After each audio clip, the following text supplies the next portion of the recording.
नमस्कार, स्वागत है आपका बिहार समाचार में। चलिए जानते हैं आज की बिहार की अब तक की सबसे बड़ी और महत्वपूर्ण खबरों के बारे में। सभी खबरें आपके लिए काम की होने वाली है, पर इससे पहले अगर आप चैनल पर नए हैं तो चैनल को सब्सक्राइब जरूर कर लें ताकि आपको बिहार की हर ताजा तरीन खबरें सबसे पहले मिल सके। तो चलिए शुरुआत करते हैं आज की पहली और बड़ी खबर से।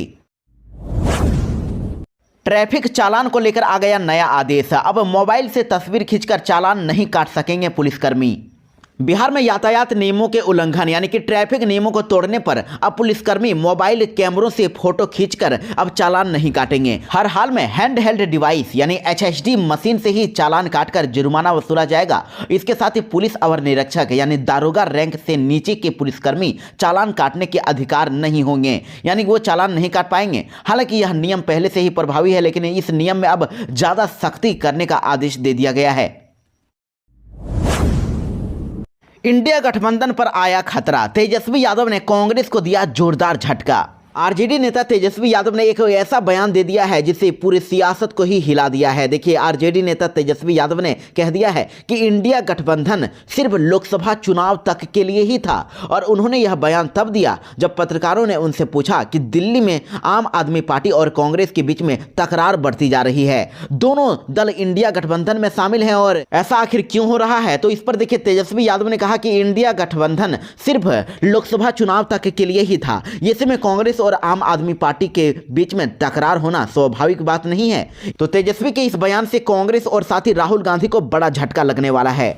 और ऐसा क्यों होगा? तो देखिए, बिहार में इस साल विधानसभा चुनाव होने वाले हैं और आरजेडी और कांग्रेस यहां साथ मिलकर चुनाव लड़ने वाली है। कुछ दिन पहले ही बिहार कांग्रेस प्रभारी ने कह दिया था कि हम 70 से कम सीटों पर चुनाव नहीं लड़ेंगे और चुनाव जीतने पर हमारी पार्टी के 2 नेता डिप्टी सीएम बनेंगे। और कांग्रेस प्रभारी ने यह बयान प्रेशर पॉलिटिक्स का हिस्सा था। और इसके बाद लालू प्रसाद यादव ने कह दिया था कि अब इंडिया गठबंधन का नेतृत्व ममता बनर्जी को करना चाहिए। तो यह बयान कांग्रेस को बिल्कुल भी पसंद नहीं आया था। और अब देखिए, तेजस्वी यादव ने इंडिया गठबंधन से जिस तरह का बयान दिया है उससे देखकर यही लग रहा है कि बिहार में अब सीट बंटवारे के समय किसी भी प्रेशर पॉलिटिक्स को हावी नहीं होने दिया जाएगा। तो ऐसे में महागठबंधन पर अब बड़ी टूट की संभावना अभी से ही बनती हुई दिख रही है। तेजस्वी यादव ने ऐसा बयान दिया जिससे बिहार में अब इंडिया गठबंधन पर दरार पड़ सकती है। आरजेडी के दल बदलू विधायकों की अब जाएगी सदस्यता। पत्र लिखकर स्पीकर से की गई कार्यवाही की मांग। जी हां, पिछले साल मुख्यमंत्री नीतीश कुमार के पाला बदलने के बाद महागठबंधन के कई विधायक भी सत्ता पक्ष से जाकर मिल गए थे और पाला बदलने वालों में आरजेडी पार्टी के भी 4 विधायक हैं। तो अब देखिए, आरजेडी पार्टी ने अब इन विधायकों की सदस्यता रद्द करने के लिए अब प्रयास तेज कर दिए हैं और आरजेडी ने स्पीकर को पत्र लिखकर चारों बागी विधायकों की सदस्यता रद्द करने की मांग कर दी है। तो आरजेडी के जिन 4 विधायकों ने पाला बदला है, जिन पर कार्रवाई होने वाली है, उसमें सूरीगढ़ा विधायक प्रहलाद यादव, शिवहर विधायक चेतन आनंद, मोकामा विधायक नीलम देवी और मोहनिया विधायक संगीता कुमारी शामिल हैं। इनमें से 3 विधायक नीतीश कुमार के विश्वास प्रस्ताव के दौरान सत्ता पक्ष के खेमे में जाकर बैठ गए थे, जबकि संगीता कुमारी उसी सत्र के दौरान बाद में बीजेपी के साथ चली गई थी। बिहार में शुरू होगा फिर से शीतलहर का प्रकोप। आईएमडी ने जारी किया 12 जिलों में येलो अलर्ट। जी हां, पूरा बिहार अभी सर्द ठंडी पछुआ हवाओं की चपेट में है और पिछले कुछ दिनों से लगातार बिहार में ठंड बढ़ती जा रही है। कड़ाके की ठंड में आम जनजीवन बुरी तरह से प्रभावित हुआ है। और इसी बीच देखिए, मौसम विभाग ने पूर्वानुमान जारी किया है कि अभी अगले 1 सप्ताह तक ऐसी ही ठंड रहने वाली है। मौसम विभाग ने अलग अलग क्षेत्रों के लिए अलर्ट भी जारी कर दिया है और खास तौर पर गंगा के मैदानी क्षेत्रों में अति घने कोहरे छाए रहने की आशंका जताई है। तो मौसम विभाग ने आज जिन जिलों में सबसे ज़्यादा शीतलहर और ठंड को लेकर लोगों को सतर्क किया है और जहां सबसे ज़्यादा घना कोहरा छाए रहेगा, वे जिले हैं आज बिहार के 12 जिले, जो कि हैं सुपौल, अररिया, किशनगंज, मधेपुरा, सहरसा, पूर्णिया, खगड़िया, भागलपुर, मुंगेर, कटिहार, बांका और जमुई। इन जिलों में आज विजिबिलिटी 50 से 150 के बीच में ही रहने की संभावना जताई जा रही है, यानी कि 150 मीटर से ज़्यादा आपको सिर्फ कोहरा ही कोहरा नजर आएगा। अभ्यर्थियों की मांग पर अब नीतीश के मंत्री ने दिया बड़ा बयान। कहा कि बीपीएससी की परीक्षा रद्द हो सकती है। जी हां, बिहार लोक सेवा आयोग यानी बीपीएससी की 17वीं पीटी परीक्षा को लेकर बिहार में लगातार घमासान जारी है और इसी बीच नीतीश सरकार के एक मंत्री ने साफ कर दिया है कि बिहार को लेकर चल रही जांच में अगर कुछ भी गड़बड़ी अगर मिलती है तो परीक्षा रद्द हो सकती है। मीडिया से बातचीत करते हुए बिहार सरकार के मंत्री और बीजेपी नेता दिलीप जायसवाल ने कहा है कि यह अलग बात है कि परीक्षा हुई है और जांच अभी चल रही है। अगर जांच में गड़बड़ियां सामने आती है तो पूरी परीक्षा रद्द हो सकती है। सरकार ने अब तक ना नहीं कहा है। प्रशांत किशोर पर एक और हुआ एफआईआर। कोर्ट परिसर में हंगामा करने के मामले में 150 से 200 समर्थकों पर भी हुई प्राथमिकी दर्ज। पटना सिविल कोर्ट परिसर में हंगामा करने के मामले में जन सुराज के संरक्षक यानी प्रशांत किशोर पर एक और एफआईआर दर्ज कर लिया गया है और पुलिस की जीप पर बैठकर मीडिया को संबोधित करने के मामले में केस दर्ज किया गया है। पटना सिविल कोर्ट में हंगामे को लेकर प्रशांत किशोर और उनके 150 से 200 समर्थकों पर भी पुलिस ने प्राथमिकी दर्ज कर ली है और पीर बहोर थानाध्यक्ष अब्दुल हलीम ने मुख्य न्यायिक दंडाधिकारी व्यवहार न्यायालय और पटना सदर को इस संबंध में जानकारी दी है। तेजस्वी यादव ने मुख्यमंत्री नीतीश कुमार पर बोला बड़ा हमला। कहा कि मुख्यमंत्री की ये प्रगति यात्रा नहीं, दुर्गति यात्रा है। बिहार के युवाओं की आशाओं को निराशाओं में बदल दिया। जी हां, एक तरफ जहां बिहार के मुख्यमंत्री नीतीश कुमार इन दिनों प्रगति यात्रा पर निकले हुए हैं और बिहार में हर जिले में जाकर अधिकारियों के साथ समीक्षा बैठक कर रहे हैं और साथ ही कई तमाम योजनाओं की सौगात दे रहे हैं, लेकिन वहीं दूसरी तरफ मुख्यमंत्री के इस यात्रा को लेकर विपक्षी लगातार सवाल उठा रही है। और ऐसे में देखिए, बिहार विधानसभा के नेता प्रतिपक्ष तेजस्वी यादव ने फिर से मुख्यमंत्री नीतीश कुमार पर बड़ा हमला बोला है और इस पूरी यात्रा को उन्होंने दुर्गति यात्रा बताया। तेजस्वी यादव ने कहा कि थके हुए मुख्यमंत्री ने रिटायर्ड अधिकारियों के साथ मिलकर बिहार के युवाओं की आशाओं को निराशाओं में बदल दिया है और विज्ञापनों के माध्यम से सैकड़ों करोड़ों झूठे प्रचार में फूंक रहे हैं। बिहारियों के जीवन को आबाद करने के बजाय बर्बाद कर दिया है और बिहार की प्रगति यात्रा को दुर्गति की अग्नि में झोंक दिया है। और वहीं देखिए, बिहार में तेजस्वी यादव ने जनता से बड़ा वादा भी कर दिया है कि सरकार बनते ही 1 महीने के अंदर कई योजनाओं की सौगात करेंगे। महिलाओं के लिए बड़ा वादा किया, कहा कि आर्थिक उन्नति के लिए माई बहन योजना बनाई है। सरकार बनते ही 1 महीने के अंदर ये योजना शुरू कर दी जाएगी और महिलाओं के खाते में 2500 रुपये भेजा जाएगा। हर महीने हर मैया और बहनों के अकाउंट में 2500 रुपये की राशि लगातार भेजी जाती रहेगी और इसके अलावा हर घर को 200 यूनिट बिजली बिल्कुल फ्री में दिया जाएगा। साथ ही वृद्धा पेंशन की राशि को भी बढ़ाया जाएगा। वृद्धा पेंशन की राशि 400 से बढ़ाकर 1500 रुपए किया जाएगा। बिहार में ट्रैक पर रखे सीमेंटेड पोल से टकराई चंपारण सत्याग्रह एक्सप्रेस। ट्रेन को पलटाने की थी साजिश। जी हां, मोतिहारी में मंगलवार की देर रात को चंपारण सत्याग्रह एक्सप्रेस एक रेलवे ट्रैक पर रखे गए एक पोल से टकरा गई। असामाजिक तत्वों ने डाउन रेलवे ट्रैक पर सीमेंट का पोल रख दिया था और ट्रेन को दुर्घटनाग्रस्त करने की कोशिश की थी, लेकिन लोको पायलट की सूझबूझ से हादसा टल गया। ये ट्रेन आनंद बिहार से आ रही थी और घटना मुजफ्फरपुर नरकटियागंज रेलखंड के बापू धाम रेलवे स्टेशन से 169 किलोमीटर दूर चौलाहा हॉल्ट के पास घटी है। वहीं घटना की सूचना मिलने पर रेलवे सुरक्षा बल, स्थानीय पुलिस और रेलवे के अधिकारी मौके पर पहुंचे और जांच शुरू कर दिया गया और जांच के बाद सामने आया है कि चौलाहा हॉल्ट पर यात्रियों के लिए रखी गई सीमेंटेड बेंच को ही तोड़कर उसके हिस्से को ट्रैक पर रख दिया गया था और ऐसा लग रहा है कि जानबूझकर इसे किया गया था ताकि ट्रेन को गंभीर दुर्घटना का शिकार बनाया जा सके, ट्रेन को पलटाया जा सके।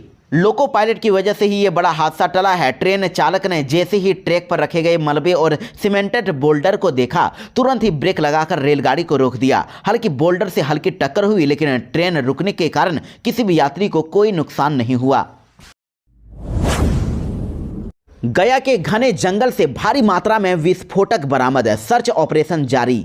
बिहार के गया जिले में भारी मात्रा में विस्फोटक मिलने से इलाके में हड़कंप मच गया है। गया के छकरबंधा थाना क्षेत्र में पुलिस ने बड़ी कार्रवाई की है और तारचुआ के घने जंगल से विस्फोटक और निर्माण सामग्रियां भी बरामद किया गया है। वहीं इन सामानों में 15 कुकर, 8 गैस सिलेंडर, 1 इलेक्ट्रिक एक्सपोल्डर और 84 स्टील कनेक्टर, साथ ही 2 केरोसिन स्टोव, एल्काइन battery, drill machine, 24 bundle wire, 22 piece steel tiffin box और 60 पीस एल्युमिनियम फॉल के साथ कई संदिग्ध सामान भी बरामद किया गया है। भारी मात्रा में विस्फोटक बरामद होने से अब पुलिस भी हैरान है। पूरे इलाके में सर्च अभियान चल रहा है और तारचुआ के घने जंगल में भी सर्च ऑपरेशन जारी है।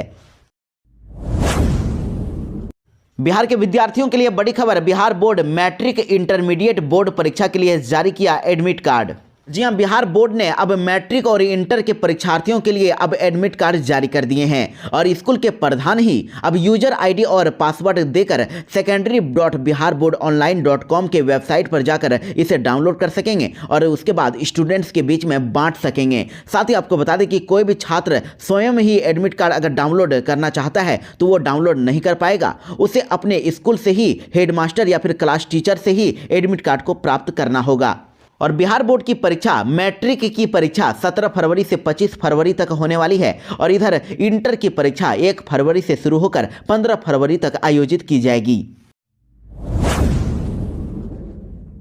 प्रशांत किशोर पर जेडीयू ने किया पोस्टर वार, कहा कि तुम तो ठहरे परदेसी और आवारा हवा का झोंका हो।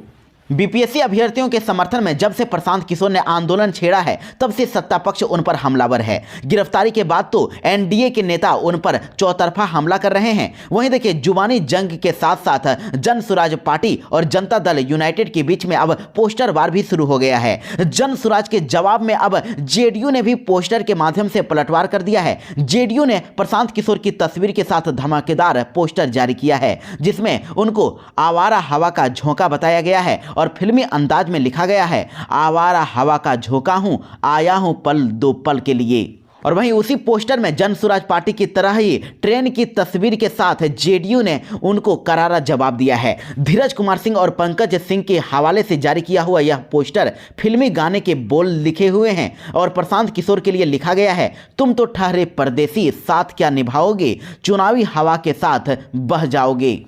और आपको बता दें कि इससे पहले जन सुराज पार्टी की ओर से जेडीयू पर पोस्टर वार किया गया था और एक दिन पहले जन सुराज पार्टी की ओर से पटना में पोस्टर लगाया गया था जिसमें मुख्यमंत्री नीतीश कुमार की तस्वीर भी लगाई गई थी और नीतीश कुमार को ट्रेन के गेट पर खड़ा हुआ दिखाया गया था। नीचे कैप्शन में लिखा गया था, मकर संक्रांति बाद श्रमजीवी पकड़कर चाचा जी नालंदा लौट जाएंगे। और इससे पहले जमानत मिलने के बाद प्रशांत किशोर ने भी दावा किया था कि इस मकर संक्रांति पर मुख्यमंत्री नीतीश कुमार एक अणे मार्ग स्थित आवास से अंतिम बार चूड़ा दही खा लें क्योंकि फिर उनको ये आवास नसीब नहीं होगा और मुख्यमंत्री कोई भी चलेगा लेकिन नीतीश कुमार अब फिर से सीएम नहीं बन पाएंगे। कड़ाके की ठंड को लेकर फिर से स्कूल हुआ बंद, शिक्षकों को लगानी पड़ेगी हाजिरी। बिहार में लगातार कड़ाके की ठंड पड़ रही है। पूरे बिहार में लगातार ठंड बढ़ती जा रही है। लेकिन देखिए, मधुबनी जिले से बड़ी खबर है। यहां पर सरकारी स्कूल के साथ ही प्राइवेट स्कूलों को बंद कर दिया गया। कक्षा 1 से लेकर 8वीं तक के कक्षाओं के सभी स्कूल बंद हो गए हैं लेकिन शिक्षकों को राहत नहीं मिली है। शिक्षकों को अटेंडेंस बनाने के लिए स्कूल में जरूर आना पड़ेगा। इसको लेकर जिलाधिकारी अरविंद कुमार वर्मा ने अब आदेश जारी कर दिया है और कहा है कि मधुबनी जिले के जितने भी प्राइवेट स्कूल हैं, कक्षा 1 से 5 तक के सभी प्री स्कूल और आंगनवाड़ी केंद्र और साथ ही कक्षा 1 से लेकर 8वीं तक के कक्षाओं के स्कूल को 11 जनवरी तक बंद कर दिया गया है और कक्षा 8 से जितने भी ऊपर के कक्षाएं हैं उन सभी को 9:30 बजे सुबह से लेकर दोपहर 3:30 बजे तक ही चलाने का आदेश दिया गया है। तो ऐसे में अब जिलाधिकारी के आदेश से अब शिक्षकों और हेडमास्टर के बीच में असमंजस की स्थिति बन गई है कि उन्हें स्कूल में छुट्टी मिलेगी या नहीं मिलेगी। पटना में 5 स्टार होटल के लिए जारी हुआ टेंडर और सुल्तान पैलेस में बनेगा हेरिटेज होटल। राजधानी पटना में 3 5 स्टार होटल का निर्माण शुरू होने वाला है और इसके लिए प्रक्रिया शुरू कर दी गई है। बिहार सरकार की ओर से निविदा भी जारी की जा चुकी है। पर्यटन विभाग की ओर से बिहार राज्य पर्यटन विभाग निगम ने इन 5 स्टार होटलों के निर्माण के लिए डेवलपर्स के चयन के लिए ई निविदा प्रकाशित की है और पिछले साल 10 सितंबर को राज्य कैबिनेट ने इसकी स्वीकृति प्रदान की थी। तो पटना में अब hotel Pataliputra Ashok, Bankipur bus stand और सुल्तान पैलेस परिसर की जमीन पर लोक निजी भागीदारी यानी पीपीपी मोड पर 3 5 स्टार होटल का निर्माण होगा। बताया जा रहा है कि इन 5 स्टार होटलों का निर्माण होने से आर्थिक गतिविधियों में वृद्धि होगी, साथ ही रोजगार के नए अवसर भी सृजित होंगे। बिहार में ट्रक के तहखाने से मिला 80 लाख का इंसानी बाल, बिहार के रास्ते चीन ले जा रहे थे तस्कर। बिहार के मुजफ्फरपुर डीआरआई ने इंसानी बाल की बड़ी खेप बरामद की है। डीआरआई ने चीन ले जाए जा रहे इंसानी बाल इंडो नेपाल बॉर्डर से जब्त कर लिया है और डीआरआई ने यह कार्रवाई उस वक्त की जब ट्रक मधुबनी के मधुआपुर बॉर्डर को पार कर रहा था। आपको बता दें कि ट्रक के तहखाने से लगभग 16 क्विंटल से भी ज्यादा 1680 किलो इंसानी बाल को छिपा कर रखा गया था और जिसकी कीमत 80 लाख रुपए आंकी जा रही है। और ये मामले में अब बंगाल के मुर्शिदाबाद और बिहार से टोटल 3 तस्करों को गिरफ्तार किया गया है। तीनों से डीआरआई की टीम लगातार पूछताछ कर रही है। जी हाँ, मुजफ्फरपुर में राजस्व खुफिया निदेशालय यानी कि डीआरआई की टीम ने एक बड़ी ही कार्रवाई करते हुए 1 करोड़ रुपए की विदेशी सिगरेट को जब्त कर लिया है। इस सिगरेट दरभंगा मुजफ्फरपुर फोरलेन पर मैठी टोल प्लाजा के पास एक कंटेनर से बरामद की गई है और सिगरेट को दिल्ली ले जाया जा रहा था और डीआरआई ने कंटेनर ड्राइवर को गिरफ्तार कर लिया है और मामले की जांच शुरू कर दी गई है।